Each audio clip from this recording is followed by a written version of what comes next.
10 வருஷமா நீங்க ஆட்சி பண்ணி பல போராட்டங்கள் பல பிரச்சனைகள் இருக்கு. உங்களுக்கு 2019 இருந்த கூட்டணி இன்னைக்கு இல்லை. நாங்கள் தான் ஆட்சிக்கு வருவோம். அதனால அந்த கட்சியில் இருக்கிறவங்க, அமலாக்கத்துறையால் தேடப்படுறவங்க, இன்கம் டேக்ஸால பாதிக்கப்பட்டிருவங்க, சிபிஐ விசாரணை வலையில் இருக்கிறவங்க எல்லாம் இந்த கட்சிக்கு வந்து சேர்ந்துருங்க. அப்ப இவ்வளவு பிரச்சனைகளை வைத்துக்கொண்டு நீங்க எப்படி திருப்பி 400 சீட்டு ஜெயிப்பீங்க? சண்டிகர்ல வந்து தேர்தல் நடத்துறப்போ மேயர் எலெக்ஷன் வந்து நீங்களே ஓட்டை குத்தி சுப்ரீம் கோர்ட் உயர்நீதிமன்ற நீதியரசர் சந்திரசூட் ஐயா அவர்கள் கூப்பிட்டு உங்களை தலையில் கூட்டு வைத்ததுக்கு அப்புறம் நீங்க என்ன பண்ணீங்க? அப்போ உங்க நோக்கமானது இதெல்லாம் சரி செய்யணும் அப்படின்றதுல. இப்ப நாளைக்கு ஒருவேளை செந்தில் பாலாஜி நான் பிஜேபியில சேர்ந்துடுறேன் அப்படின்னா அப்ப உடனே பிணை கொடுத்துருவீங்க. பிரசாந்த் கிஷோர் ஏதோ வியாபாரத்தை மனத்தில் வைத்து பேச போகிறீங்க. இப்போ ஒரு கட்சி வந்ததுன்னா அந்த கட்சி ஊழல் கட்சியா, நல்ல கட்சியா, நியாயமான கட்சியா அப்படி என்பது அவருக்கு முக்கியம் இல்லை. யார் அவர்களுக்கு காசு கொடுக்குறாங்களோ. அதனால அதிமுக பாரதிய ஜனதா கட்சிக்கும் எங்களுக்கும் எதுவும் ஒட்டும் இல்லை, உறவும் இல்லைன்றத சொல்றாங்க. ஆனா செஞ்சீங்களா? மக்கள் வந்து பார்ப்பாங்க யார் கெட்ட அரசியல்வாதி, மிக கெட்ட அரசியல்வாதி யார், மிக மிக கெட்ட அரசியல்வாதி யார்.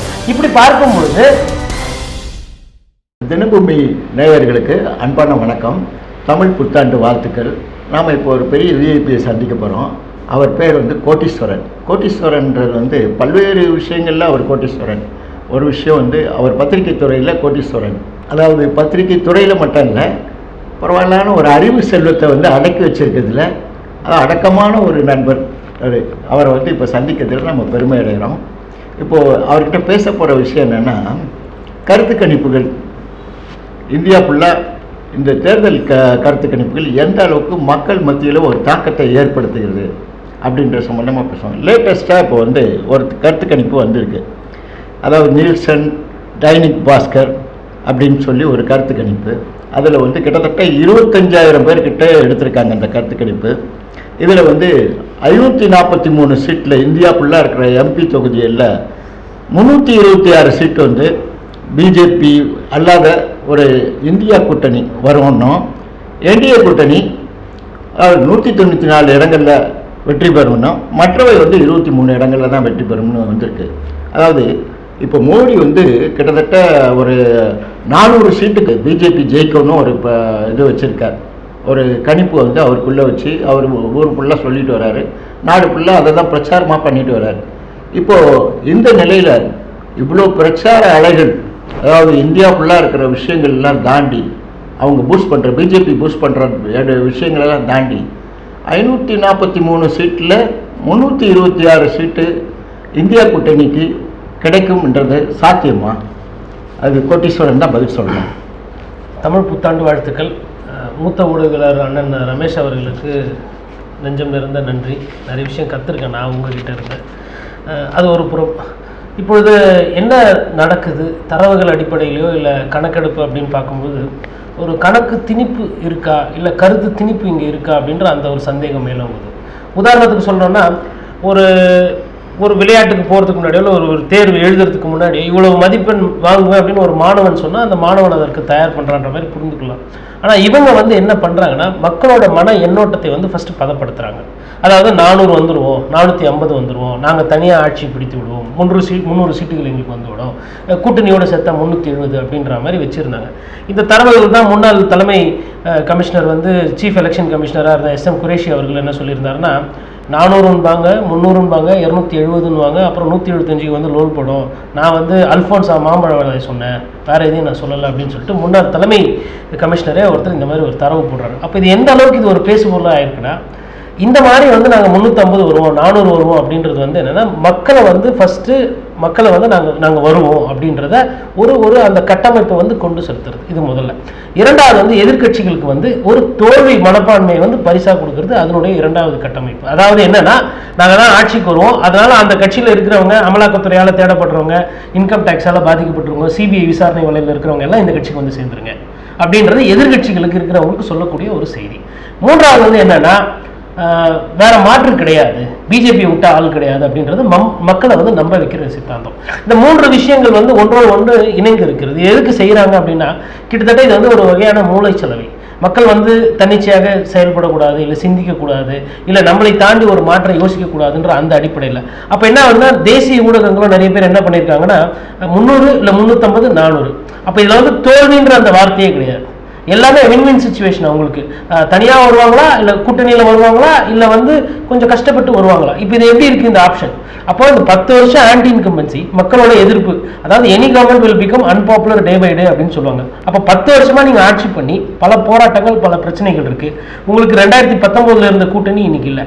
2014 இருந்து 19 நீங்கள் வாங்கினது வந்து உயர்கட்ட ஒரு அதிகபட்ச உச்சமான ஒரு சீட்டுகள் வாங்கியிருக்கீங்க. உதாரணத்துக்கு சொல்லணும்னா ராஜஸ்தான், மத்திய பிரதேசம், குஜராத் போன்ற மாநிலங்கள் எல்லாம் பார்த்தீங்கன்னா ஸ்வீப், அதாவது 100 விழுக்காடு சீட்டு இருக்குன்னா 100 விழுக்காடு இல்லை 99.8 அந்த மாதிரி ஒரு விழுக்காடு வாங்கிட்டு இப்போ ராமர் கோயிலும் கட்டியாச்சு. இதற்கு பிறகு இதை விட அதிகமாக வாங்குவதற்கு பாரதிய ஜனதா கட்சிக்கு ஒன்றும் இல்லை. அப்போ அந்த நிலையிலேயே நீங்கள் வாங்கினது மொத்தம் 303 அப்படின்னும் பொழுது இன்னைக்கு வந்து உங்களுக்கு வந்து நிறைய போராட்டங்கள் மக்கள் இருக்கு. விவசாயிகள் பிரச்சனை இருக்கு, மணிப்பூர் பிரச்சனை இருக்கு, பண மதிப்பீடு பிரச்சனை இருக்கு, டிமானிட்டைசேஷன் பிரச்சனை, அது ஜிஎஸ்டியோட பிரச்சனை ஒன்று இருக்கிறது. அதுக்கப்புறம் அக்னிபாத் பிரச்சனை இருக்கு. பெட்ரோல் டீசல் விலை வந்து 100 ரூபா 90 ரூபா விண்ணை தொடும் அளவுக்கு அபாயமாக இருக்கிறது. சிலிண்டர் விலை வந்து 450 ரூபா இருந்தது காங்கிரஸ் ஆட்சி காலத்தில். இன்னைக்கு பார்த்தீங்கன்னா 1000 ரூபாய்க்கு போய் அதுக்கப்புறம் நீங்கள் 100 ரூபா குறைச்சி 800 ரூபா வந்துருக்கீங்க. வருஷத்துக்கு ஒரு வாட்டி சுங்க வரிச்சாலை வந்து 5 விழுக்காடு ஏற்றப்படுகிறது. அப்போ இவ்வளவு தொடர் மக்களின் மீதான தாக்குதலாக நான் இதை பார்க்கிறேன். ஒரு வரி தீவிரவாதம் இந்த நாட்டில் இருக்கிறது. 28% வரி கட்டுறதுனால என்ன ஆகுதுன்னா, இப்போ நம்ம கோயம்புத்தூரே எடுத்தீங்கன்னா நிறைய சிறு குறு தொழில் செய்வர்கள்லாம் வந்து நலிந்து போய் வேலை வாய்ப்புகள் போய் நிறைய கடைகள் அங்கே மூடப்பட்டு டூலெட் போர்டு அங்கங்கே தொங்கிக் கொண்டிருக்கிறது. வேலை வாய்ப்புக்கு நீங்கள் வந்தீங்கன்னா ஐஐஎம் அந்த மாதிரி பெரிய இன்ஸ்டியூட்ல படித்தவர்களே 30 விழுக்காடு வேலை வாய்ப்பு இல்லாமல் இருக்கிறாங்க. இது நகரப்புறங்களில் பார்த்தீங்கன்னா ஒரு 14-15 விழுக்காடும், கிராமப்புறத்தில் இது ஒரு 28 விழுக்காடாக இருக்கு. உதாரணத்துக்கு இன்ஜினியரிங் காலேஜ், அதுல இருந்து வர பசங்களுக்கு 4 பேர் படிச்சுட்டு வராங்கன்னா அதுல 2 பேருக்கு வேலை இல்லாத ஒரு சூழ்நிலை இருக்கு. அப்போ வேலை வாய்ப்பு பிரச்சனை ஒரு பெரிய பிரச்சனையா இருக்கு. இதுவும் வந்து சர்வதேச அமைப்புகள் எடுத்த அந்த கருத்து கணிப்புல என்ன வருதுன்னா, குறிப்பா உத்தரப்பிரதேசம், பீகார் போன்ற மாநிலங்களில் வேலை வாய்ப்பு இளைஞர்கள் மத்தியில் அதிகமா இருக்கு. இதனாலதான் அக்னிபத் போது 11 மாநிலங்களில் நம்ம தொடர் போராட்டம் பண்ணோம். அப்ப இவ்வளவு பிரச்சனைகள் இருக்கு. நான் இதை பத்தி பேசணும்னா இன்னும் ஒரு 2 மணி நேரம் நமக்கு தேவைப்படும். அப்ப இவ்வளவு பிரச்சனைகளை வைத்துக்கொண்டு நீங்க எப்படி திருப்பி 400 சீட்டு ஜெயிப்பீங்க? அப்ப அந்த 400 என்பது ஒரு மமதை, அது வந்து ஒரு கட்டுக்கதை. அதை வந்து ஒரு பிம்பமாக ஆக்கி அதை வந்து மூலச்செலவை செய்து மக்களிடம் திணிக்கிறது, எதிர்கட்சியிடம் திணிப்பது, தேர்தலில் நிற்கிறவங்க போட்டியாளர்கள் எதிர் போட்டியாளர்கள் திணிப்பது. ஸோ அந்த வேலையை வந்து வெற்றிகரமாக பண்ணியிருக்கிறது. ஆனால் நீங்க சொன்ன இந்த ஆய்வு பார்த்தீங்கன்னா அதற்கு முரணாக வந்திருக்கிறது. இப்போ நீங்க தென்னிந்தியா எடுத்துக்கிட்டீங்கன்னா 130 சீட்டு நமக்கு. கேரளா, தமிழ்நாடு, ஆந்திரா, கர்நாடகா, பாண்டிச்சேரி சேர்ந்து 130 சீட்டு. கடந்த முறை வந்து காங்கிரஸ் கட்சி வந்து இங்கே 60லேருந்து 75 விகிதாச்சாரம் வந்து ஓட்டு வித்தியாசம் வாங்கி அதிகமான வாங்குது. இந்த முறை என்னங்கன்னா, கர்நாடகத்தில் காங்கிரஸ் கட்சி ஆளுங்கட்சி, இன்னைக்கு தெலுங்கால காங்கிரஸ் கட்சி ஆளுங்கட்சி. அப்போ கர்நாடகாவில் பார்த்தீங்கன்னா உங்களுக்கு 28 சீட்டில் ஆளுங்கட்சியாக வரும்போது மினிமம் குறைந்தபட்சம் பாதிக்கு பாதி வாங்கினா கூட கடந்த முறை கர்நாடகாவில் ஸ்வீப் பண்ணாங்க. கிட்டத்தட்ட ஒரு 3-4 சீட்டு தான் வெளியில போச்சு. தெலுங்கானால அட்ரஸே இல்லை காங்கிரஸ் கட்சி. ஆனால் இன்னைக்கு காங்கிரஸ் அங்கே ஆட்சியை பிடித்துக் கொண்டிருக்கிறது. அப்போ இப்படி இருக்கும்போது தென்னிந்தியாவில் வந்து பார்க்கும்போது 130 சீட்டில் வந்து ஒரு 80-90 சீட்டு காங்கிரஸ் கட்சிக்கோ இல்லை இந்திய கூட்டணிக்கோ பிரகாசமாக உள்ளது. இதை நீங்கள் கொஞ்சம் மேற்கு போங்க. மேலே போகும்போது என்னன்னு பார்த்தீங்கன்னா, நீங்கள் வெஸ்ட் பெங்கால், பீகார், அதுக்கப்புறமா வந்து உங்களுக்கு மேலே இருக்கக்கூடிய மகாராஷ்டிரா எடுக்கிறீங்க. இப்போ மகாராஷ்டிரா 48 சீட்டு, வெஸ்ட் பெங்கால் வந்து 42 சீட்டு, பீகார் 40 சீட்டு.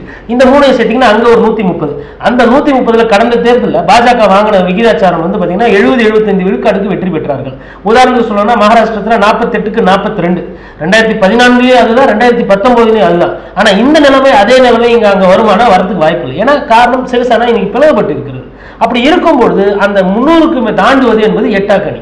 அப்ப ஏசி நீல்சன் சார்கள் நீங்க சொன்னது போல அதற்கு வாய்ப்புகள் அதிகமாக இருக்கு. இந்தியா கூட்டணி அதிகமான சீட்டுகள் வாங்குவதற்கு அரித்மெட்டிக் கணக்கு எடுப்பாங்க. கூட்டணி கணக்கு என்று பார்க்கும்போது அதற்கு சாத்தியக்கூறுகள் இருக்கிறது. நீங்க சொல்றது ஒரு விதத்தில் வாதத்துக்கு சரியா இருக்கலாம். இப்பொழுது இந்தியாவில் வந்து பிஜேபிக்கு வந்து ஒரு பிரைம் மினிஸ்டர் கேண்டிடேட் இருக்காங்க. ஆனால் எதிர்கட்சிகளுக்கு, இந்தியா கூட்டணியில் இருக்க எதிர்கட்சிகளுக்கு ஒரு பிரதமர் வேட்பாளர் என்பது இல்லாத அளவுக்கு அதனோட பாதிப்பு வேற எப்படி இருக்கும்னு நினைக்கிறீங்க? அதாவது எது பாதிப்பு எது பாதகமா அப்படின்னு போகுது. என்னோட தனிப்பட்ட கருத்து நீங்க கேட்டீங்கன்னா, பிரதமர் வேட்பாளராக ராகுல் காந்தியை முன்னிறுத்தாது ஒரு வகையில் வந்து அவர்களுக்கு ஒரு பின்னடைவு தான். நேற்று கோயம்புத்தூர்ல கூட்டம் இருந்தது. அப்போது கூட முதலமைச்சர் சூசகமாக சொல்கிறார், வருங்காலத்தை நான் நிறுத்தி உள்ளேன், இவர் வந்து இந்தியாவுக்கு விடிவெளியாக இருப்பார், இந்தியாவுக்கு விடுதலை வாங்கி தருவார் போன்ற ஒரு சமிக்கைகள் காட்டுகிறார். அதற்கு என்ன பொருள்னா, ராகுல் காந்தி தான் பிரதமராக வரப்போறாருன்றதை சொல்றார். நான் என்ன சொல்கிறேன் என்றால் அதை ஓப்பனா வெளிப்படையாக சொல்லுங்க. ஒருவேளை திமுக தலைவர் இன்னைக்கு வந்து அவர் வந்து அண்ணன் அப்படின்னு கூப்பிடுறாரு, இன்னொன்னு சொல்லிட்டு சொல்றாரு நான் எல்லாரையும் அரசியல் அண்ணன் கூப்பிடுறது இல்லை அப்படின்றாரு. அப்ப அவர் உங்களை நம்புறாரு. அப்படின்னும் போது அந்த இடத்துல மேபி முதலமைச்சர் ஸ்டாலின் அவர்கள் இல்ல வருங்கால பிரதமர் வந்து ராகுல் காந்தி தான் சொல்லியிருந்தா கண்டிப்பா கூட்டணியில ஒரு பிரச்சனை வரும், ஒரு பேசுபொருள் வரும், ஒரு கருத்து வேறுபாடு வரும். அப்பொழுது என்ன சொல்லலாம்னா இது திமுக கட்சியினுடைய கொள்கை முடிவு, இந்திய கூட்டணியோட முடிவு அல்ல. எங்கள் கட்சி வந்து ஒரு பிரதமர் வேட்பாளர் யார் என்று வேண்டும் என்றால் நாங்கள் வந்து காங்கிரஸ் கட்சி முன்னிறுத்ததோ இல்லையோ, பட் திமுக வந்து ராகுல் காந்தியை முன்னிறுத்தது என்று சொல்லி செல்லலாம். இதற்கு வந்து கெஜ்ரிவால் உடனே எதிர்ப்பு தெரிவிக்க போறதோ இல்லை மம்தா பானர்ஜி எதிர்ப்பு தெரிவிக்க போறதோ அப்படின்னு இல்லை, மனக்கசப்பு வரும். ஆனால் கூட்டணி உடைய அப்போ இது ராகுல் காந்தியை நீங்க முன்னிறுத்தும் போது என்ன ஆகும்னா காங்கிரஸ் கட்சிக்கு அது பலமாகும். என்னதான் பிராந்திய கட்சிகள் மாநில கட்சிகள் வாக்கு விகிதாச்சாரம் வாங்கி லோக்சபா சீட்டுகள் பெற்றாலும் கூட காங்கிரஸ் வந்து ஒரு 130 சீட்டு இல்ல ஒரு 150 சீட்டை எட்டியனால்னா ஆட்சி மாற்றத்துக்கு உண்டான வழியாகும். அதற்கு வந்து அவங்க வந்து ஒரு பிரதமர் வேட்பாளர் என்பது தேவை. அதை வந்து ஏதோ காங்கிரஸ்காரர்கள் அதை கவனம் சரியாக ஈடுபடுவதில்லை. அதில் அதாவது நம்ம பொதுவாக வந்து ஒரு பாடல் ஒன்று இருக்குது தமிழ்நாட்டில், ராமன் ஆண்டாலும் ராவணன் ஆண்டாலும் எனக்கு ஒரு கவலை இல்லைன்னு. அது ஆனால் நம்ம மக்களோட கவலை அது. நம்மளை வந்து ராமன் ஆளணும், நல்ல ஆட்சி நம்மளுக்கு கிடைக்கணும். அதாவது ராமன்றது நீங்கள் வந்து வேற விதமான இமேஜ் இல்லை. ராமர் என்பவர் நல்லவர், அந்த நல்லவரை வைத்து நீங்கள் பொய்யான அரசியல் செய்வது என்பது வேறு. அப்படி நீங்கள் எடுத்துக்கோங்க. என்னென்னா இப்போ மக்கள் வந்து ராமனன்னு நல்லவனானோ ராவணனை கெட்டவனாக தான் வந்து புராணங்கள் அடிப்படையில் கருதுகிறாங்க. இப்போ வந்து அந்த அடிப்படையில் பார்த்தீங்கன்னா ஒரு நல்லவர் ஆட்சிக்கு வரணும்னு விரும்புகிறாங்க. ஆல் இந்தியா லெவலில் அந்த நல்லவர் வந்து யாரோ எப்படி இருக்கணும்னு ஒரு பர்சனாலிட்டி வேணும்னு நினைக்கிறாங்க மக்கள். அப்படி இல்லாமல் இருந்தால் எப்படி இருக்கணும்னு நினைக்கிறீங்க? இல்லை இப்போ ராகுல் காந்தி சொல்றதுலேருந்து இந்த தகவல்லாம் தெரியுது. இல்லை அதாவது இங்கே என்ன பிரச்சனைனா ராமாயணத்தையும் மகாபாரதம் போன்ற இதிகாச கதைகளை சொல்லி ஆட்சி நடத்தணும் என்று நடத்துகிறார்கள். இப்போ ராமர் ஹீரோவா ராவணன் ஹீரோவா அதை தாண்டி யார் என்ன சாப்பிட்றாங்க அப்படின்றது தான் இன்றைக்கு ஒரு பேசு பொருளாக இருக்கிறது. எனக்கு வடை பிடிக்கும் இட்லி பிடிக்கும் அப்படின்னு சொல்லிட்டு இங்கே பேசுறது, அப்புறம் டெல்லியில் போயிட்டு என்ன சொல்கிறது ஒரே நாடு ஒரே தேர்தல் ஒரே மொழின்னு பேசுறது. அப்போ பிராந்திய கட்சிகள் என்று மொழி இருக்குது. அப்போ இங்கே கலாச்சார ரீதியாகவும் மொழி ரீதியாகவும் இன ரீதியாகவும் அந்த மாதிரியான அரசியல் தான் இங்கே செய்யறதுக்கு வந்து தயாராகி கொண்டிருக்கிறது. பட் உண்மையிலே என்ன அரசியல் தேவை என்றால் மக்களுக்கு வேண்டிய அந்த அரசியல், மக்கள் சார்ந்த அரசியல். இப்போ மக்கள் சார்ந்த அரசியல் அந்த வேலை வாய்ப்பு, வரி குறைவு, பெட்ரோல் டீசல் விலை குறைவு, சிலிண்டர் விலை குறைவு, படிப்புக்கு கல்வி கடன் ஈஸியாக கிடைக்கிறது, விவசாயிகளுக்கு கொள்முதல் பரிசு கொள்முதல் விலை கிடைப்பது, அவர்களோட அந்த பொருள்களுக்கு ஜிஎஸ்டி விலக்கு, இது போன்ற விஷயங்கள் தான் மக்கள் சார்ந்த அரசியல். பட் நீங்கள் கேட்ட அந்த கேள்வி ஒன்று மக்கள் சார்ந்த அரசியல ஒரு ஆளுமை ஒரு பேசுபொருளாக இருக்கக்கூடிய பிரதமர் வேட்பாளராக இருக்கக்கூடிய அந்த நபர் பிரதமராக அவர் முன்னிறுத்தப்பட்டு வேட்பாளராக அறிவிக்கப்பட்ட பிறகு அவர் இந்த மக்கள் பிரச்சனையை பேசினா அது வந்து அவர்களுக்கு அந்த கூட்டணிக்கு வந்து அது வாக்குகள் வாங்கி தரும். அந்த கரிஸ்மேட்டிக் பர்சனாலிட்டி யாருன்னு நீங்க கேட்குறீங்க. கரிஸ்மேட்டிக் பர்சனாலிட்டி வந்து ராகுல் காந்தியா இருக்கலாம். ராகுல் காந்தி மீது வந்து ஊழல் குற்றச்சாட்டோ ராகுல் காந்தி வந்து ஒரு மலிவான மட்டமான அரசியல் செய்கிறார் என்பது இல்லை. ராகுல் காந்திக்கு ஒரு சின்ன எடுத்துக்காட்டு சொல்றேன். ஸ்ரீபெரும்புத்தூரில் அவர் தகப்பனார் வந்து குண்டுக்காக தொலைக்கப்பட்டு ரத்தம் சிந்தி இறந்தார். ஆனால் அவருக்கு தமிழகத்துக்கு வரும்பொழுது வந்து அவர் என்ன சொல்றாருன்னா பொதுவாக ஒரு அவநம்பிக்கையோ இந்த ஊருக்கு நம்ம எதுக்கு போனோம் அப்படின்ற ஒரு இயல்பான ஒரு சைக்காலஜி வரும். அது கூட கிடையாம ராகுல் காந்தி வந்து அதை கடந்து ஒரு நல்ல மனிதராக செயல்படுகிறார். அவர் வந்து மனிதாபிமானத்தின் அடிப்படையில் அவர் சொல்றார் தமிழகத்துக்கு வரும்போதெல்லாம் I love to come to Tamil Nadu சொல்றார். தமிழகத்துக்கு வரும்போதெல்லாம் எனக்கு தன்னம்பிக்கை வருது, எனக்கு வந்து ஒரு சிந்தனை நன்றாக இருக்கிறது, இங்கே இருந்த தலைவர்கள் வந்து எனக்கு வழிகாட்டியா இருந்தாங்க, அறிஞர் அண்ணா எனக்கு ஒரு வழிகாட்டின்னு சொல்றாரு. தமிழர்கள் வந்து இங்க வந்தாவே என்னை வந்து நீங்க சந்தோஷப்படுத்துறீங்க, எனக்கு வந்து ஒரு வழிகாட்டியா இருக்கீங்க, ஒரு கைடா இருக்கீங்கன்றாங்க. அப்ப இந்த வார்த்தை எங்கே இருந்து வருதுன்னா அவர் உள்ளளவில் வந்து இங்க தமிழக மக்களை நேசிக்கிறார். அதே மாதிரி கேரளாவும் சரி, வயநாடு வந்து இப்ப தொகுதி மாறி இருக்கலாம், ஆனா வயநாடு தொகுதி மாறல, நான் இது என்னோட இரண்டாவது வீடு இது, அதனால நான் இங்க தான் இருப்பேன்ற மாதிரி. அப்போ தென்னிந்தியாவை பொறுத்தவரைக்கும் சரி, அதே மாதிரி வட இந்தியாவிலும் சரி, ராகுல் காந்திக்கு அந்த தலைமை பண்பு வந்து இருக்கிறதா இல்லையா என்பதெல்லாம் வந்து பாரதிய ஜனதா கட்சி கட்டவிழ்த்து விட்டவை. ராகுல் காந்தி இது வந்து பிரதமராகவோ இல்லை அமைச்சராகவோ இல்லை, அதனால ப்ரூவ் பண்ணல. பட் மேபி ஒரு சான்ஸ் கிடைச்சா ப்ரூவ் பண்ணலாம். நீங்க வந்து இருக்கிறதை வந்து போட்டு உடைப்பான ஆண்டி போன்ற இந்த நிலைப்பாடு இருக்கிறது.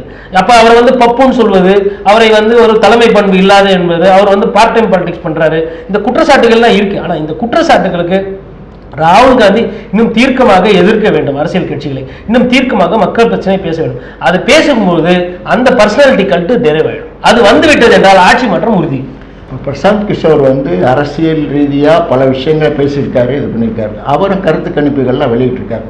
வெளியிட்டது வந்து அவர் சில விஷயங்களில் உள்ள நுழைஞ்சிருக்காரு. என்னென்னா ராகுல் காந்தி வந்து இந்த தேர்தலில் வெற்றி பெறாவிட்டால் அவர் அரசியலிருந்து ஓய்வு பெற்றிருந்தார். இது வந்து கருத்து கணிப்புகளை தாண்டி ஒரு விஷயம் இல்லையா? இல்லை, இது வந்து தனிப்பட்ட வியாபார சண்டையாக நான் பார்க்கிறேன். இன்னைக்கு இருக்கக்கூடியது வந்து அரசியல் வியாபாரம். இதில் வந்து ஒரு இந்த கட்சி நல்ல கட்சி, அந்த கட்சி நல்ல கட்சி என்று நாம் இருவரும் பத்திரிகையாளர்கள் இவர்களுக்கு முட்டுக் கொடுக்க போகிறது இல்லை. நம்ம வந்து இங்கே மக்கள் பிரச்சனை பார்க்க வந்திருக்கோம். பிரசாந்த் கிஷோருக்கு என்ன கடுப்பு, அவர் மீது என்ன கோபம் என்று தெரியவில்லை. இதே பிரசாந்த் கிஷோர் தான் காங்கிரஸ் கட்சிக்கு வெற்றி பெறணும்னு ஒரு காலத்தில் வேலை பார்த்தவர். இன்னைக்கு வந்து அரசியலில் விட்டு யார் வெளியில் போகணும், யார் உள்ளே இருக்கணுன்றதை முடிவு பண்ண போகிறது மக்கள். இப்போ நீங்கள் நானும் சொல்கிறோம் அப்படின்னா வந்து அது வந்து ஒரு கோபத்தின் வெளிப்பாடாக பார்க்கலாம். பட் பிரசாந்த் கிஷோர் அப்படி செய்யவில்லை. பிரசாந்த் கிஷோர் ஏதோ வியாபாரத்தை மனத்தில் வைத்து பேசக்கூடியவர். இப்போ ஒரு கட்சி வந்ததுன்னா அந்த கட்சி ஊழல் கட்சியா, நல்ல கட்சியா, நியாயமான கட்சியா அப்படி என்பது அவருக்கு முக்கியம் இல்லை. யார் அவர்களுக்கு காசு கொடுக்குறாங்களோ அவருக்கு வேலை பார்க்கக்கூடிய தன்மை படைத்தவர். அப்போ இவங்க என்ன பண்ணுறாங்கன்னா, நான் சொன்ன அந்த ஆப்டிக்ஸ், அதாவது அரசியல் என்பது இட்ஸ் அ தியேட்டர் அப்படின்வாங்க. அதாவது ஒரு ட்ராமா மாதிரி கூட ஒரு சில நேரத்தில் இருக்குது. It's optics. நீங்கள் என்ன காட்டுறீங்க, நீங்கள் என்ன ஏமாத்துறீங்க அப்படின்றது இருக்குது. அப்போ அதை வைத்து பார்க்கும்போது இவர்கள் எல்லாமே என்ன சொல்கிறாங்கன்னா, காங்கிரஸ் இந்த வாட்டி ஜெயிக்கலைன்னா முடிஞ்சிடும், ராகுல் காந்தி அதோட போகும். ராகுல் காந்தி வெற்றி பெறாரோ தோல்வி பெறாரோ அது மக்கள் கையில் இருக்குது. அவர் அரசியல் இருக்கணுமா போயிடணுமா அப்படின்றது அவர் முடிவு பண்ணும். இதில் வந்து பிரசாந்த் கிஷோர் அவர்களுக்கோ உங்களுக்கோ எனக்கோ எதுவுமே இல்லை. 2 பேர் தான் இதற்கு முக்கியமானவர்கள். ஒன்று மக்கள் அவரை ஏற்றுக்கிறாங்களா இல்லையா, இல்லை 2வது எனக்கு அரசியல் வேணுமா வேணாமா. இதை வந்து பிரசாந்த் கிஷோருக்கு எங்கேருந்து வேலை வருகிறது? அப்போது யாரோ ஏதோ சொல்லி கொடுத்ததை நீங்கள் வந்து பச்சை கிளி போன்று நீங்கள் வந்து பயிற்சி பெற்று நீங்கள் திருப்பி சொல்கிறீர்கள் என்றால் நான் புரிந்து கொள்வேன். நீங்கள் வந்து ஒரு மக்கள் பிரச்சனையை பிரசாந்த் கிஷோர் எப்போ பேசியிருக்கிறார்? இதனால மக்கள் பாதிக்கப்படுறாங்க, இதனால மக்களுக்கு வந்து பிரச்சனை இருக்கு, இதனால வந்து மோடி அவர்களுக்கு வந்து வாக்கு விகிதாச்சாரம். மாநிலத்தில் ஒரு சில மாநிலத்தில் தேர்தல் நடத்த முடியாத சூழ்நிலை இருக்கிறது. ஜம்மு காஷ்மீர்ல தேர்தல் நடத்தவில்லை. மகாராஷ்டிரத்தில் வந்து பாம்பே சிவிக் எலெக்ஷன்ஸ் தேர்தல் நடத்தவில்லை. நீங்கள் வந்து அதுக்கப்புறமா சண்டிகரில் வந்து தேர்தல் நடத்தினப்போ மேயர் எலெக்ஷன் வந்து நீங்களே ஓட்டை குத்தி சுப்ரீம் கோர்ட் உயர்நீதிமன்ற நீதியரசர் சந்திரசூட் ஐயா அவர்கள் கூப்பிட்டு உங்களை தலையில் கூட்டு வைத்ததுக்கப்புறம் நீங்கள் என்ன பண்ணீங்க, வேற வழி இல்லாமல் மேயரை வந்து ராஜினாமா பண்ண சொல்லி ஆம் ஆத்மி கட்சி மேயர் அங்கே வந்துவிட்டு. இவ்வாறு நிலைமை இருக்க நீங்கள் இன்னும் சொல்லிக்கிட்டு இருக்கீங்க வந்து 300 வரும், 400 வரும், 450 வரும். இது வந்து கட்டுக்கதைகள். அதனுடைய நீட்சியாக ராகுல் காந்திக்கு பத்தலை. ராகுல் காந்திக்கு நீங்கள் ஒரு காலத்தில் யோசிச்சு பாருங்க. நீங்கள் திமுக தலைவர் ஸ்டாலினை கூட என்ன சொன்னாங்கன்னா, அவருக்கு ஜாதகத்தில் இல்லை, அவருக்கு ராசி இல்லை அப்படின்றாங்க. இன்னைக்கு ஆட்சி கொஞ்சம் மோசமாக தான் இருக்கிறது, பகிரங்கமாக சொல்கிறேன். காரணம் நான் ஏன் இது போன்ற ஒரு கருத்தை இங்கே சொல்கிறேன் என்றால், சொத்து வரி சொன்னதை செல்வம் சொல்லாததை செல்வம், சொத்து வரி ஏற்றுனீங்க, தண்ணி வரி ஏற்றுனீங்க, கரண்ட் விலை ஏற்றுனீங்க, பால் விலை ஏற்றுனீங்க, ரோட் டேக்ஸ் ஏற்றிருக்கீங்க, இருசக்கர வாகனங்களுக்கு எல்லாத்துக்குமே கூட வந்து கமர்ஷியல் டேக்ஸ் வரி ஏற்றிருக்கீங்க, ரெஜிஸ்ட்ரேஷன் டிபார்ட்மெண்ட் சார்ஜஸ் ஏற்றிருக்கீங்க, டாஸ்மாகில் சரக்கு விலை ஏற்றிருக்கீங்க. இந்த மாதிரி எல்லாத்தையும் ஏற்றிட்டீங்க. 1000 ரூபா கொடுக்குறன்ற பேரில் மக்கள்கிட்ட இருந்து உரியுறீங்க. ஆனால் உங்களோட நேரம் நல்ல நேரம். மோடி என்றவர் 10 வருடமாக மக்களை உரிந்து கொண்டிருக்கிறார். அதற்கு நாள் நீங்கள் பாரதிய ஜனதா கட்சிக்கு பின்னாடி ஒளிந்திருக்கும் காரணத்தினாலோ இந்த முறை திமுகவுக்கு நல்ல வாக்குகள் போட போறாங்க. இது ஜாதகத்துக்கோ ஜோசியத்துக்கோ இங்க வேலை இல்லை. மக்களோட சிந்தனை. மக்கள் வந்து பார்ப்பாங்க, யார் கெட்ட அரசியல்வாதி, மிக கெட்ட அரசியல்வாதி யார், மிக மிக கெட்ட அரசியல்வாதி யார். இப்படி பார்க்கும் பொழுது இன்னைக்கு அவங்க கண்ணெதிரில் வந்து மோடி அவர்கள் தான் தென்படுவார்கள். காரணம் 10 வருஷம் வரி தீவிரவாதம், 10 வருஷம் வாழ்வாதார பிரச்சனை. கோபேக் மோடி என்று ட்ரெண்ட் செய்த போது தமிழகம் முன்னோடி. 2014 உங்களுக்கு ஓட்டு போட்டோமா போடல, 2019 ஓட்டு போட்டோமா போடல, 2024 எதுக்கு ஓட்டு போடணும்ன்றது பாரதிய ஜனதா கட்சி தான் சொல்லும். அந்த ட்ரெண்ட் வந்து இப்போவும் இருக்குன்னு நினைக்கிறீங்களா? அதாவது கோபேக் மோடின்றது வந்து ஒரு பீரியட்ல ரொம்ப தீவிரமாக ஒழிச்ச கோஷம். அந்த கோஷத்தை திமுகவை எழுப்பலை. இப்போ இன்னொன்று பிஜேபிக்கு ஆதரவான ஒரு ட்ரெண்ட் வந்து வந்துட்டு இருக்கதா சொல்கிறாங்க. அண்ணாமலை போன்றவர்கள் வந்து அதை தூக்கி பிடிக்கிறாங்க. அதாவது இப்போ வந்து புதுசாக ஒரு கூட்டணி வர தொடங்கியிருக்காங்க. அந்த கூட்டணியில் வந்து ஓபிஎஸ் இருக்காங்க, வாசன் இருக்கார், பாமக இருக்குது. இப்படி அதுவும் ஒரு பிரம்மாண்டமான கூட்டணியாக வந்துட்டு இருக்கு. கிட்டத்தட்ட ஒரு 30-40 தொகுதிகளில் 10 தொகுதி அடிபடும் அப்படின்ற மாதிரி லேட்டஸ்ட்டு தகவல்கள் வந்து சொல்லுங்கள்.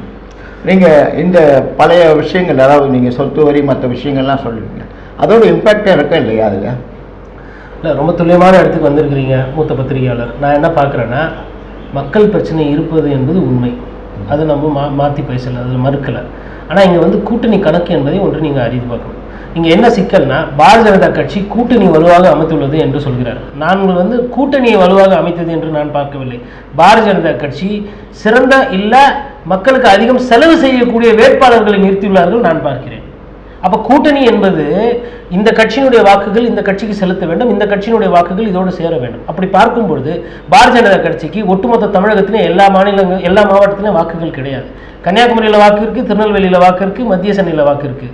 இதே வந்து நீங்கள் கொண்டு போயிட்டு திருச்சியில் பாரதிய ஜனதா கட்சிக்கு வாக்கு இருக்கா, இல்லை பெரம்பலூரில் வாக்கு இருக்கா, இல்லை தஞ்சாவூரில் வாக்கு இருக்கா அப்படின்றால் அது ஒரு கேள்விக்குறி. இப்போ பாமக எடுத்துக்கோங்க, வட தமிழகத்தில் அவர்களுக்கு வாக்கு விகிதாச்சாரம் உண்டு. அவர்களை எடுத்து போயிட்டு கொங்குல வந்து ஈரோடில் பாமகக்கு வாக்கு இருக்கா, இல்லை வந்து இந்த சைடு வந்து கன்னியாகுமரியில் பாமக பாட்டாளி மக்கள் கட்சிக்கு வாக்கு இருக்கான்னா அது இன்னும் அவர்களே ப்ரூவ் பண்ணலை. அப்போ என்னன்னா இந்த ரெண்டு கட்சிகளுக்கும் ஒரு கட்சிக்கு ஒரு இடத்துல வாக்கு இருக்கு, வாக்கு இல்லை. இந்த ரெண்டு வாக்கு ஃபர்ஸ்ட் சேருதா இல்லையான்றதை முதல்ல பார்க்கணும். இதில் தாண்டி இப்போ ஏசி சண்முகம் என்பவர் சுயேட்சையாக நின்றாலுமே 2 லட்சம் ஓட்டு வாங்கக்கூடிய தகுதி பெற்றவர் வேலூரில். அதே மாதிரி பச்சைமுத்து பாரிவேந்தர் பெரம்பலூரில் அவர் தனியாக நின்றாலுமே அவருக்கு ஒரு 2 லட்சம். இவர்கள் வந்து செல்வந்தர்கள், வியாபாரிகள், இவர்களிடம் பணியிடம் செய்பவர்கள், இவர்களோட யாசகம் பெறுவர்களோ இல்லை இவர்கள்கிட்ட அறிமுகமானவர்களோ இவர்களே அவர்களுக்கு வாக்கு செலுத்துவாங்க. அப்போ உங்களுக்கு தாமரையோ இல்லை இரட்டைகளோ தேவையில்லை, இவர்களே வாக்கு வாங்கக்கூடிய பண்பு படைத்தவர்கள். அப்படி இருக்கும்போது இப்போ டிடிவி தினகரன் நிற்கிறார் அமமுகவில்.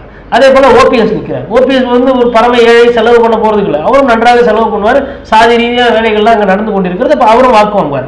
இப்போ நான் என்ன கேட்கிறேன்னா, இந்த ஏசி சண்முகத்தோட இந்த செல்வாக்கு, ஓபிஎஸோட செல்வாக்கும் டிடிவி தினகரோட செல்வாக்கு இன்னைக்கு பாரதிய ஜனதா கட்சிக்கு பயன்படுகிறது. அப்போ இது ஓட்டு விகிதாச்சாரமாக வரும்போது பாரதிய ஜனதா கட்சிக்கு கிடைத்த ஓட்டாக நான் பார்க்க முடியாது. இந்த சுயேட்சை வேட்பாளர்களாவோ இல்லை முக்கிய வேட்பாளர்கள் இவர்கள் சௌமியா அன்புமணி ராமதாஸ் அவர்களை மறந்துவிட்டோம். அவர்களும் வந்து ஒரு வாக்குகள் அவங்க இப்போ எல்லாத்து வாக்குகளும் சேர்த்து இவர் என்ன பண்ண போறாரு, ஐயா திரு நம்ம மாநில தலைவர் அண்ணாமலை அவர்கள், நான் சொன்னேன் அல்லவா பாஜக 20 விழுக்காடை தாண்டி விட்டது என்று. பாஜக 20 விழுக்காடை தாண்டி விட்டதுன்ற மாதிரி இவங்க வாங்கக்கூடிய வாக்குகளை வைத்து கூட நீங்க சொல்லலாம். பாரதிய ஜனதா கட்சியோட அந்த தன்னிலையாக அவர்களுக்கு என்ன வாக்கு விகிதாச்சு அது ஒரு கேள்விக்குறி.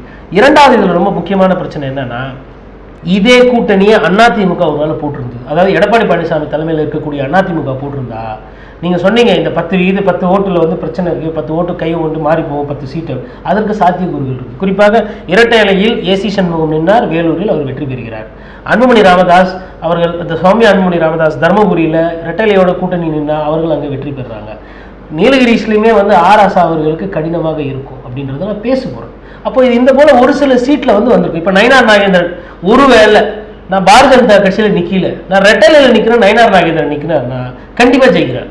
ஆல்ரெடி அவருக்கு திருநெல்வேலி கொஞ்சம் நன்றாக இருக்கிறது. அப்போ நான் என்ன பார்க்குறேன்னா, பாரதிய ஜனதா கட்சி என்பது எல்லா கட்சியில இருந்தும் அவங்க வாங்கிட்டு அவர்கள் வந்து இந்த தானாக பயிற்சி பெற்று தானாக ஓட்டு விகிதாச்சாரம் ஏறவில்லை. இது போன்ற நபர்களை கொண்டு அந்த கட்சியில் சேர்த்து விட்டு அவர்களை திணிக்கிறது. இதுல வந்து வாசன் நீங்க சொன்னீங்க, வாசன் எப்படி அந்த லீட்ல வராருன்னு எனக்கு தெரியல.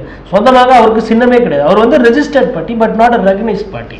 ஏதோ கூட்டணி வைத்த காரணத்தினால் இவர்களுக்கு வேறுன்ற சின்னத்தை எல்லாம் தேர்தல் ஆணையம் கொடுத்து விட்டது.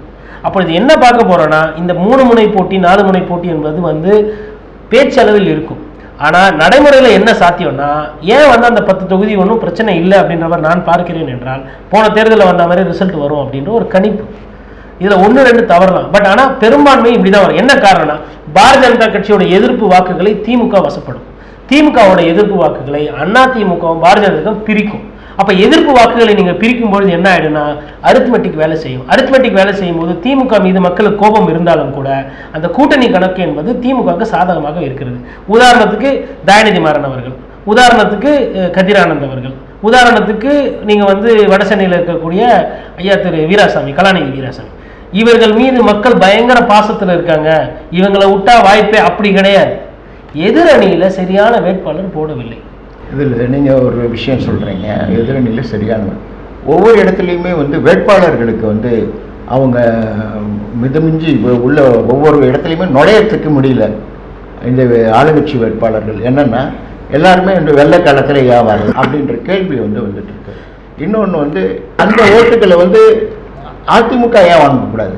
அதாவது இப்போ பிஜேபியோட அவங்க இல்லை, பிஜேபியோட இல்லைன்றதால மக்கள் வந்து சிறுபான்மை பிரிவு மக்கள் மத்தியிலையும் அவங்க போகிறதுக்கான வாய்ப்புகள் இருக்குது. ஏன் ஏடிஎம்கே பிரச்சாரமாக இல்லைன்னா சொல்ல முடியாது, நல்லா தான் இருக்குது. பல இடங்களில் வந்து அவங்க வந்து முதல்ல ஆரம்பிச்சிட்டாங்க. எம்பிக்கில் வந்து கண்டா வர சொல்லுங்க அப்படின்னு கோஷம் கொடுத்து எல்லா இடத்துலையும் போஸ்டர் ஒட்டி நாங்கள் தான் அந்த போஸ்டரை ஒட்டணும்னு சொல்லிட்டு ஆரம்பிச்சிட்டாங்க. ஏடிஎம்கே பிரச்சாரம் அந்த அளவுக்கு இருக்கும்போது ஏன் வந்து ஏடிஎம்கேவுக்கு அது ஓட்டுகள் மாறக்கூடாது? ரொம்ப துல்லியமான இடத்துக்கு வந்திருக்கிறீங்க.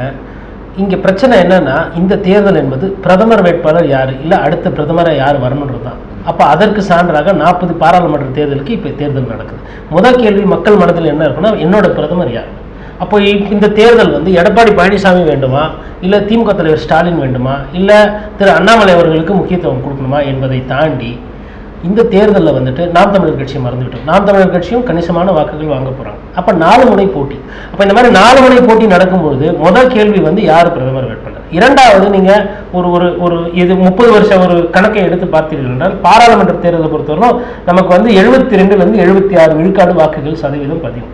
இந்த 72லேருந்து 76 சதவீதத்தில் பார்த்தீங்கன்னா குறைந்தபட்சம் 50 விழுக்காடு வாக்குகள் திராவிட கட்சிகள் வாங்கிட்டோம். திமுகவும் அண்ணா திமுக, இல்லை அண்ணா திமுக திமுக, ஒன்று கூட ஒன்று குறையும். ஆனால் இந்த 2 பேரும் சேர்ந்து லயன் ஷேர் 50%க்கு மேலே எடுத்து போயிடும். இப்போ மிச்சம் இருக்கிறதே உங்களுக்கு 20 விழுக்காடு வாக்குகள் தான். இந்த 20 விழுக்காடு வாக்குகளுக்கு எப்பவுமே மூன்றாவது ஒரு முகம் உண்டு. இந்த 2 கட்சிகளையும் எனக்கு பிடிக்கல அப்படின் போது 3வது கட்சியாக போடுவாங்க. அப்போ 3வது கட்சியாக போது அந்த 3வது கட்சி மதிமுக இருந்தது, அந்த 3வது கட்சி வாசன் தலைமையில் இருக்கக்கூடிய தமிழ் மாநில காங்கிரஸ் இருந்தது, அந்த 3வது கட்சியாக தேசிய முற்போக்கு திராவிட கழகம் இருந்தது, அந்த 3வது கட்சியாக நாளைக்கு நாம் தமிழர் கட்சி வரலாம், இல்லை பாரதிய ஜனதா கட்சி வரலாம். அப்போது அந்த 3வது இடத்துக்கே இங்கே இவ்வளோ பிரச்சனை இருக்குது. அப்போ எப்படி வந்து இதில் வந்து அதிமுக வெற்றி பெறும், இல்லை அதிமுக மேலே வரும் அப்படின்னு சாத்தியம் வந்து குறைவு அப்படின்னு பார்த்தீங்கன்னா, அதிமுக அவர்கள் பாரதிய ஜனதா கட்சி பெரிதாக விமர்சனம் பண்ணுறது கிடையாது. அதாவது ஐயா திரு எடப்பாடி பழனிசாமி அண்ணாமலை அவர்களை விமர்சனம் பண்றாரு. ரொம்ப அதாவது கவுன்சிலர் எலெக்ஷன் கூட நின்று ஜெயிக்க உங்களுக்கு துணிவு இல்லை, திராணி இல்லை, நீங்கள்லாம் பேசுறீங்களா அதிமுக அழிக்கிறத பற்றி? ரெட்டலை இந்த கட்சி வந்து உங்கள் அப்பாவுக்கு அப்பாலாம் வந்து பார்த்துட்டாங்க, நீங்கள் கொஞ்சம் பார்த்து இருந்துக்க தம்பி அப்படின்றார். அதாவது அண்ணாமலை அவர்களை நீ இருக்க வேண்டிய இடம் எது அப்படின்றத இன்னைக்கு எடப்பாடி பழனிசாமி காட்டுகிறார். இன்னைக்கு இந்த நிலைமைக்கு வந்ததுனால அவர் காட்டுகிறார். ஏன்னா அவங்க அதிமுக அழிக்கிறதுன்றதை தாண்டி எடப்பாடி பழனிசாமியை அழிக்க போகுதுன்றது அதற்கு பொருள். அதாவது நீங்க ஒரு விஷயம் புரிஞ்சுக்கணும், இரட்டலையே மீட்போம், அதிமுக எங்க கையில வரும்னு சொல்லிட்டு யார்கிட்ட பேசுறாரு? டிவிடி தினகரன் கிட்ட பேசுறாரு, ஓபிஎஸ் கிட்ட பேசுறாரு. பேசிட்டு அதே மூச்சோட அதிமுகன்ற கட்சியே இருக்காதுன்னா அப்ப எது ஒரிஜினல் அதிமுக? திமுக எது எதிர்க்கிறதோ அதுதான் ஒரிஜினல் அதிமுக. உங்களோட கூட்டணி கணக்குகளுக்கோசரம் உங்களுக்கு எது இனிக்குது, எது பிடிக்குதுன்றது அதிமுக அல்ல. திமுகவை எது உச்சகட்டமாக எதிர்க்கிறது, மக்கள் பிரச்சனை எது பேசுகிறது, மத்திய அரசை தைரியமாக திராணியாக எதிர்க்கிறது எதுவோ அதுதான் அதிமுக. இதுதான் அம்மையார் ஜெயலலிதா அதிமுக. மோடியா லேடியா என்று கேட்டவர்கள். ஒரு காலத்தில் எம்ஜிஆர் அவர்கள் வந்து எம்ஜிஆருமே வந்து மத்திய அரசோட இணக்கமாக தான் செய்தார், ஒன்றும் கோபமாக நிலைப்பாடு கொள்ளவில்லை. இங்கே பிரச்சனை என்னன்னா, எடப்பாடி பழனிசாமி என்னைக்கு மோடி துரோகம் செய்து விட்டார், மோடி எங்களை ஏமாற்றி விட்டார், மோடிக்கு இங்கே வாக்கு கிடையாது, மோடி ஆட்சி போய்விடும், மோடி தோற்கப்பட வேண்டிய நபர் அப்படின்னு என்னைக்கு பேசுறாரோ அன்னைக்கு நீங்க சொல்ற மாதிரி அந்த வாக்கு விகிதாச்சாரம் அதிமுக கூடும். அப்பதான் சிறுபான்மையினர் அவர்கள் மீது ஒரு நம்பிக்கை வரும்.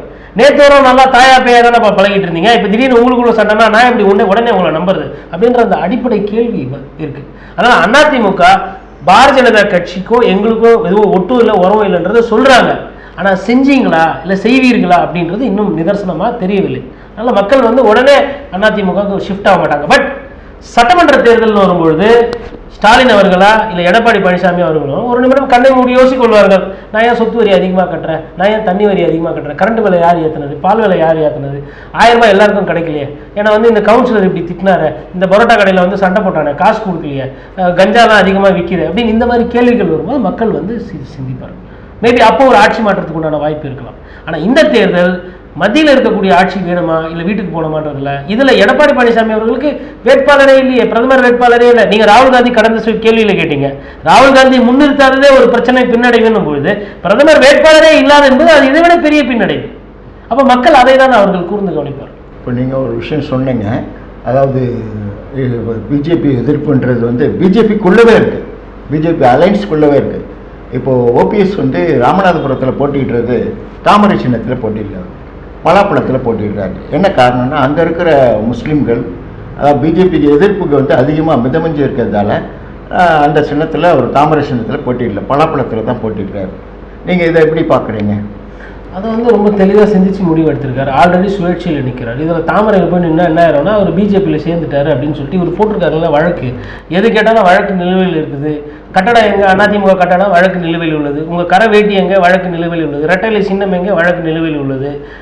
வங்கி கணக்கெலாம் யார்கிட்ட இருக்குது, உச்சநீதிமன்றத்தில் இருக்குது. எல்லாத்துக்கும் சொல்லிட்டு இருந்தார். இவர் போய் இப்போ தாமரையில் நின்னாருன்னா அந்த வழக்குகள்லாம் வந்து க்ளோஸை மூடிட்டு இல்லை my lordship this particular candidate is join the BJP கொடுத்த ஏ ஃபார்ம் பி ஃபார்மில் இவர் வாங்கிட்டு இவர் தேர்தல் வேட்பாளர் என்னன்னு அது கதையை முடிச்சு விட்ருவாங்க.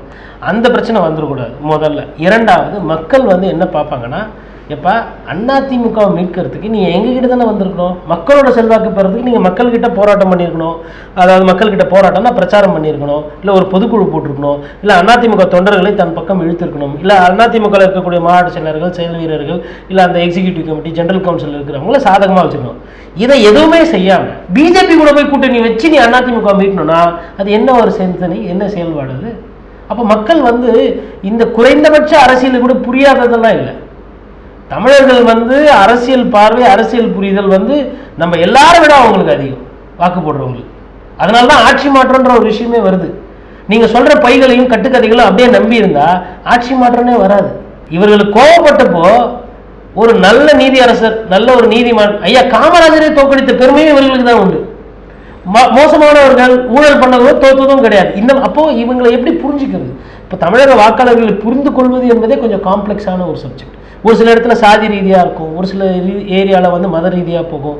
ஆனால் இந்த ரெண்டுமே கம்மியாக தான் போகும். ஆனால் பெரும்பான்மையினை நமக்கு யார் நல்லது செய்வாங்க, நமக்கு யார் இருந்தால் பாதகம் இருக்காதுன்று சிந்திக்கக்கூடியவர்கள். அதனால் நீங்கள் சொல்லக்கூடிய இந்த கூட்டணி நாங்கள் ஏன் வச்சோம், இப்போ ஒன்றும் இல்லை. ஐயா டிடி விதிநகரன் என்ன சொன்னார், இதே ஆர்கே நகரில் இடைத்தேர்தல் அப்போ மோடி இந்த நாட்டுக்கு தேவையில்லாத ஒரு ஆள், மோடி ஒரு மிக மோசமான அரசியல்வாதி, இந்த நாட்டையே இழிவு பாதையில் கொண்டு செல்றாரு, தொண்டை கீழே பேசினார். இன்னைக்கு மோடி வந்தால் மீண்டும் மீண்டும் மோடி வேண்டும் மோடின்னு சொல்லி பேசிட்டார். சின்ன குக்கர் யாரால் பறிக்கப்பட்டது, யார் காரணம்? அந்த குக்கர் எப்படி திருப்பி உங்கள் கைக்கு வந்துச்சு? இது கூடவா புரியாது மக்களுக்கு? கேட்க மாட்டாங்க. அப்போ மக்கள் இதெல்லாம் கூர்ந்து கவனிக்கிறாங்க. நீங்கள் யார், என்ன, எதற்கு கூட்டணி போகிறீங்க, எதற்கு அவங்களோட சேர்றீங்க, எதற்கு இந்த கட்சியிலேருந்து ஒருத்தரை வலிக்கிறீங்க, எதற்கு ஒருத்தரை ஜெயிலில் போட்டு வெளில விடாமல் வச்சிருக்கிறீங்க. நான் என்ன கேட்குறேன்னா, இப்போ செந்தில் பாலாஜி கைது வரும், நீங்கள் என்ன பண்ணணும்? செந்தில் பாலாஜி குற்றச்சாட்டு பண்ணவர், குற்றச்சாட்டுகள் இருக்குன்றது நான் நம்புகிறேன். நான் ஏன் நம்புகிறேன்னா, இந்த குற்றச்சாட்டை ஒருத்தர் சொல்லலை, இன்னைக்கு இருக்கக்கூடிய முதலமைச்சர் ஸ்டாலின் அவர்களே சொல்லியிருக்கிறார், செந்தில் பாலாஜி மிக மோசமான மனிதர். முன்னாடி வழக்குகள் வேறு நிலுவையில் இருக்குது, நீதியரசரும் நம்புகிறாங்க இவர் வெளியில் வந்தால் சிக்கல். அப்போ நான் என்ன பண்ணணுன்னா, இந்த ஜெயிலில் சும்மா வச்சிருக்கிற வேலை இல்லாமல் வழக்கை வேகமாக விசாரிங்க. கோர்ட்டு முடிவு பண்ணட்டும் அவர் குற்றவாளியா நீதி நிரபராதியான், அதை கூட பண்ணாமல் காலம் தாமதம் பண்ணுறீங்க. இப்போ justice delayed is justice delayed. அப்போ உங்கள் நோக்கமானது இதெல்லாம் சரி செய்யணும் அப்படின்றதுல. இப்போ நாளைக்கு ஒருவேளை செந்தில் பாலாஜி நான் பிஜேபியில் சேர்ந்துடுறேன் அப்படின்னா அப்போ உடனே பிணை கொடுத்துருவீங்க, அவரும் அப்படியே நேராக அப்படியே உங்கள் கட்சியில் சேர்ந்துடும். இப்படி தானே நடக்குது. வாஷிங் மிஷின் அரசியல் இது தானே. அப்போ உங்களோட நோக்கம் வாஷிங் மிஷின் பண்ணணும், ஒரு ஒரு ஒரு சுத்தமான அரசியல் பண்ணுவது என்பது உங்களோட நோக்கம் கிடையாது. அப்போ இதெல்லாம் வைத்து பார்க்கும்போது பாரதிய ஜனதா கட்சி என்ன சொல்லி தமிழகத்தில் ஓட்டு கேட்பீங்க? மற்ற மாற்று கட்சிக்கு இப்போ திமுகவுக்கு மாற்றுன்னு சொல்றீங்க. திமுக ஊழல் கட்சின்னா இப்போ 3.9 கோடி பணம் பிடிபட்டுது வாக்காளர்கள் கொடுக்கறதுக்கு. அது எதுக்கு? ட்ரெயினில் 50,000 ரூபாய்க்கு மேலே எடுத்துகிட்டு போகக்கூடாதுன்னு சட்டம் சொல்லுது. ஐயா திரு அண்ணாமலை கிட்ட போய் கேட்குறாங்க, அண்ணன் நயினார் நாகேந்திரன் எப்பொழுது அந்த பணத்துக்கும் எனக்கும் சம்பந்தம் இல்லை என்று சொல்லிவிட்டாரோ அப்போவே அதில் அதுக்கு மேலே பேசுறதுக்கு ஒன்றும் இல்லைண்ணே. அது அது அவங்க பணம் இல்லையாண்ணா, அது சொல்லிட்டாருண்ணே, அதுக்கு மேலே நான் பேசுறதுக்கு என்னென்ன இருக்குது? சரி, ஜாஃபர் சாதிக்கும் எனக்கும் ஒன்றும் இல்லைன்னு திமுகவில் சொல்கிறாங்களே, அதையும் அப்படியே ஏற்றுக்கிடலாமா? அதையும் அப்படியே கடந்து போயிடலாமா? அவங்க சொல்லிட்டாங்க திமுகவுக்கும் எதுக்கும் எங்களுக்கும் சம்பந்தம் இல்லை, ஜாஃபர் சாதிக்கும் விட்டு போயிடலாமா? அப்போ உண்மைத்தன்மை என்ன? இதுதான் நீங்கள் அரசியல் பண்ணுற லட்சணமா? கேட்பாங்க இல்லையா? கர்நாடகத்தில் 40% கான்ட்ராக்டுக்காரங்கிட்ட கேஸ்றான்னு சொல்லிட்டு ஒரு தூக்கு மாட்டின்னு தூங்கி செத்து போனான், கடிதம் எழுதி வச்சுட்டு, சூசைட் நோட்டு. இன்னி வரலாம் ஒரு வழக்கு அது மேலே வழக்கு பதியப்பட்டிருக்கு. ஆனால் உண்மையான குற்றவாளி யாருன்னு கண்டுபிடிச்சி சட்டத்துக்கு முன்னாடி நிறுத்தினீங்கன்னா செத்து தொங்குனா ஒருத்தன் ஆவியாகி வழக்கு பதிவு பண்ணி விட்டு ட்ராமா பண்ணிட்டு இருக்கிறீங்க. அப்போ லஞ்சத்தை ஒழிக்கிறதும் ஊழலை ஒழிக்கிறதும் உங்களோட நோக்கம் இல்லை. வேற யாரும் சம்பாதிக்க கூடாது, நாங்கள் தான் சம்பாதிக்கணுன்றதான் அவங்க நோக்கம். அதுதான் சொல்ல வர. அதனால என்ன பார்க்கணும்னா, அந்த நபரை யார் எதிர்க்கிறாங்களோ அவங்களுக்கு தான் வாக்குகள். நாம் தமிழர் கட்சிக்கு தொடர்ந்து வாக்குகள் ஏறிக்கொண்டே போகிறது. என்ன சொல்லுது? அப்போ மத்தியில் இருக்கக்கூடிய அரசியல் தலைவர்களையோ இல்லை மாநிலத்தில் இருக்கக்கூடிய அரசியல் தலைவர்களையோ தவறான சித்தாந்தங்கள், தவறான கொள்கைகள் எடுப்பேனால் அவர்களை எதிர்த்து நான் வாக்கு கேட்கும்போது எனக்கு வாக்குகள் கொடுக்கும். இதான் புரியுதல். இன்னைக்கு பொறுத்த வரைக்கும் நாம் தமிழர், அதாவது ஒரு நல்ல ஒரு மாற்று இல்லை, நாம் தமிழர் உள்பட அப்படின்றது தான் உங்களுடைய கருத்து. இல்லை, இதில் நம்ம கருத்துன்றதை தாண்டி மக்கள் எந்தெந்த கட்சி எப்படி பார்க்க போகிறாங்கன்றது. இப்போ நீங்களும் நானும் பத்திரிகையாளர் நம்ம பார்வையில் திரு ஸ்டாலின் அவர்கள் தமிழகத்தை காப்பாற்ற ஒப்பற்ற தலைவராக தெரிகிறார். ஆனால் வட்ட செயலாளர்களோ பகுதி செயலாளர்களோ கட்டுப்படுத்த முடியாத ஒரு தலைவராக வெண்கண்ணுக்கு தெரிகிறார் அவர். அப்போ என் கண்ணுக்கு வந்து நான் ஐயா காமராஜரையும் கக்கனையும் பார்த்து விட்டு காந்தியையும் நேருவையும் பார்த்து விட்டு இவர்களை பார்க்கும்போது என் பார்வை பத்திரிகையாளர் பார்வை. ஆனால் பொதுமக்கள் இவர்களை எவ்வாறு பார்க்க போகிறாங்க அப்படின்றது முக்கியம். பொதுமக்களுக்கு பாவம் உண்மையிலே வந்து ஒரு நல்ல சாய்ஸ் அப்படின்றது இன்னைக்கு கம்மியாக தான் இருக்கு. அடுத்து நாம் தமிழர் கட்சி அவரும் பாருங்க, ஒரு 6 மாதம் ஒருத்தர் கூட இருந்தால் கொஞ்சம் பேர் எடுத்தவொன்னே அவரை கூப்பிட்டு திட்டி விட்டுறாரு. அப்போ அண்ணான்றவர் வந்து அறிஞர் அண்ணா எல்லாரையுமே வந்து வளர்த்து விட்டார். அப்போ அந்த மாதிரி அண்ணாவோட போகிற பார்வையில் தான் இப்போ நாம் தமிழர் கட்சி போய் கொண்டிருக்குது. ஆனால் வந்து ஒரு அவரால் கூட ஜெயிக்க முடியல. அப்போது ஏதோ ஒன்று அங்கே அவர் வந்து மக்களோட கரெக்டாக போகலை, ஏதோ ஒன்று எடுத்தோம் கவுத்தோன்னு பண்ணுறாரு, அது சரியாக வரலை. ஆனால் என்ன ஒரு விஷயம் பாராட்டினோன்னா அந்த தனித்தன்மை, அந்த மொழியின் மீது ஒரு பற்று, இனத்தின் மீது பற்று, நான் யாரு கூட சேர மாட்டேன், தனியாக நிற்பேன் அப்படின்னு போகிற போக்கிலே எனக்கு 1500 கோடி தரேன்னு சொன்னாங்க அப்படின்ற மாதிரி சொல்கிறாரு. அப்போ என்னன்னா யார் 1500 கோடி தரேன் அப்படின்னது, எந்த கட்சி, 1000 கோடி யார் தர, இப்போ இதெல்லாம் கேள்வி வரும். இந்த மாதிரி நீங்கள் போகிற போக்கில் ஒரு சில வார்த்தைகள் விட்டீங்கன்னா உங்கள் மீது நம்பகத்தன்மை வந்து பிரச்சனை வரும். அதுதான் அண்ணன் வந்து நான் போனப்போ AK-47 கொடுத்தாரு, AK-65 அந்த மாதிரி சொல்கிறது, பிரபாகரன் அவர்களோட நான் வந்து இந்த கறியை சாப்பிட்டேன், அந்த இதெல்லாம் வந்து இன்னைக்கு சமூக வலைத்தள காலம். ஒரு விஷயம் நீங்கள் ஒரு தரவு சொல்கிறீங்கன்னா அதில் வந்து நம்பகத்தன்மை, அதனுடைய உண்மைத்தன்மை என்ன அப்படின்றத பார்ப்பாங்க. அப்போ நீங்கள் என்ன பண்ணுறீங்கன்னா வந்து ஒரு அது நகைச்சுவைக்காக அப்படி பேசுகிறாரு என்னன்னு தெரியல, அது அவருக்கு ஒரு பிரச்சனை. அப்புறம் திடீர்னு காலனியை கைட்டி காட்டுவது, இதெல்லாம் வந்து ஒரு நாகரிக அரசியல் வந்து இது வராது. இதெல்லாம் தான் நீங்கள் OPS ஐயா கிட்ட தான் கற்றுக்கணும். அவருக்கு கட்சியே போனாலும் பதவியே போனாலும் அப்படியே ஒரு அமைதி சொருமையாக இருப்பார், எதை பற்றியும் கவலைப்படாத போன்று ஒரு மாயை காட்டுவார். இதெல்லாம் ஒரு சில பண்புகள். அப்போது அண்ணன் சீமான் அவர்களுக்கு அங்கே எங்கேயோ ஒரு விஷயம் பிரச்சனை ஒன்ஸ். ஆனால் ஒரே ஒரு சீட்டு ஜெயிச்சிட்டாங்க நாம் தமிழர் கட்சினா அதற்கு பிறகு அவங்களோட கிராஃப் வந்து பல மடங்கு ஏறும். ஏன்னா காரணம் வந்து இங்கே வந்து ஒரு கட்சி வாங்குகிற வாக்கு என்பது அந்த கட்சி நல்லது செய்து மக்களுக்கு நல்லது செய்து வாங்குகிற வாக்கு அல்ல. எதிர்கட்சிகளை குறை சொல்லி, எதிர்கட்சிகளை காட்டி கொடுத்து, எதிர்கட்சிகளை மக்கள் சபையில் அம்பலப்படுத்தி இவங்க இந்த தப்பெல்லாம் பண்ணியிருக்காங்க, இந்த ஊழல்லாம் பண்ணியிருக்காங்கன்னு கோடிட்டு காட்டும்போது உங்களுக்கு வாக்குகள் கிடைக்கும். அந்த அரசியலை வந்து நாம் தமிழர் கட்சி சிறப்பாக செய்கிறது. மிகவும் நன்றி. அதாவது இதுவரைக்கும் அரசியல் கட்சிகள் எப்படிப்பட்ட குணாம்சங்களோடு இருக்கணும், எப்படிப்பட்ட குணாம்சங்களோடு இருக்கக்கூடாது, தலைவர்கள் எப்படி இருக்கணும், இப்படிலாம் வந்து ஒரு நீண்ட ஒரு விவாதத்துக்கு உள்ளாக்கிட்டீங்க. ரொம்ப நன்றி. இது வந்து ஒரு ஆரோக்கியமான விவாதம்னு கருதுகிறேன். கருத்து கணிப்புகளை தாண்டி இந்த விவாதம் வந்து வரவேற்கப்பட வேண்டியதாக இருக்கும் நம்புகிறேன். நன்றி. பார்ப்போம், நேயர்கள்கிட்ட கொடுத்துருக்கோம், அவங்க எப்படி பார்க்குறாங்க, எப்படின்னு புரிஞ்சுக்கிறாங்கன்றதை பார்ப்போம்.